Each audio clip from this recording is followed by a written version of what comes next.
Horror comedy సినిమాలకు south లో ప్రత్యేకమైన క్రేజ్ తీసుకొచ్చిన హీరో డైరెక్టర్ రాఘవ లారెన్స్ ముని కాంచనా సిరీస్ లతో ప్రేక్షకులను ఎన్నో ఏళ్లుగా అలరిస్తున్నారు.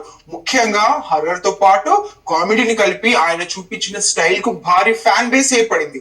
ప్రతి భాగం బాక్స్ ఆఫీస్ వద్ద మంచి విజయాన్ని అందుకోవడంతో కాంచనా ఫ్రాంచైజీకి ప్రత్యేక బ్రాండ్ ఇమేజ్ ఏర్పడింది. అయితే ఇప్పుడు ఈ సిరీస్ కు ముగింపు దగ్గర పడ్డట్లు ఇండస్ట్రీ వర్గాల్లో టాక్ వినిపిస్తోంది. ప్రస్తుతం తెరకెక్కుతున్న కాంచనా 4 ఈ ఫ్రాంచైజీలో చివరి సినిమా కావచ్చని సమాచారం. మునితో మొదలైన ఈ ప్రయాణాన్ని గ్రాండ్ గా ముగించాలని లారెన్స్ భావిస్తున్నారట. ఈ వార్త అభిమానులకు కాస్త నిరాశ కలిగించిన లారెన్స్ మాత్రం ఇకపై కొత్త జోనర్లలో సినిమాలు చేయాలనే ప్లానింగ్ లో ఉన్నట్టు తెలుస్తోంది. ఒకే తరహా కథలకు పరిమితం కాకుండా కొత్త ఫ్రాంచైజీలు అలాగే ప్రయోగాత్మక కథలపై దృష్టి పెట్టాలన్నారట. ప్రస్తుతం కాంచనా 4 షూటింగ్ లో బిజీగా ఉన్నాడు లారెన్స్. ఈ సినిమాలో పూజా హెగ్డే, నోరా ఫతేహి వంటి స్టార్ హీరోయిన్లు నటిస్తున్నారు.